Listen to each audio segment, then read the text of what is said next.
Parku kombëtar i Lurës vijon të digjet, ndërsa vatra mbetet ndër më shqetësuesit këtë të mërkur. Prej 2 ditësh, flakët kanë përfshirë masivin me pishë të zezë dhe bredh, ndërsa gjatë natës zjarri ka avancuar drejt zonës së banuar në Gur Lur.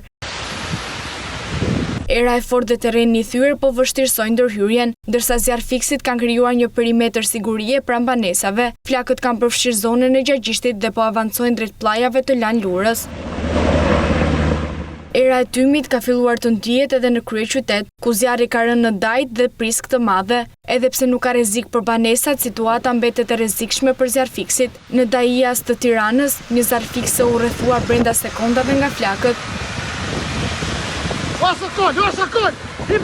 Në trenie të Patosit, flakën dolën jashtë kontrollit gjatë mbrëmjes së kaluar dhe ju afruan banesave. Pas ndërhyrjes së zjarrfikseve dhe 2 avioneve, vatra po mbahet në monitorim. Në Kruj vijojnë operacionet në lagjen Abaze dhe në zonën Krast Halil. Vatra në Abaze është izoluar pas ndërhyrjes nga ajri, ndërsa puna vijon për shuarjen e plot. Në Devoll është shuar vatra në Lëndinën e Madhe, mbi fshatin Sinic, por zona mbahet në monitorim. Aktive mbetet edhe vatra në malin e Moravës, në një zonë të mbrojtur me pyll pishe, pa rrezik për zonat e banuara. Në total nga 25 vatra zjarri të raportuara, 9 mbeten aktive. Për përballimin e situatës janë angazhuar 260 forca operacionale dhe 192 efektiv të forcave të armatosura, 41 automjete zjarrfikse, 3 helikopter dhe 2 avione Air Tractor. Ministria e Mbrojtjes sqaroi se në operacione po përdoret edhe droni Bayraktar të B2, i cili monitoron vatra ditën dhe natën dhe transmeton në kohë reale të dhënat për përhapjen e flakëve dhe koordinimin e ndërhyrjeve.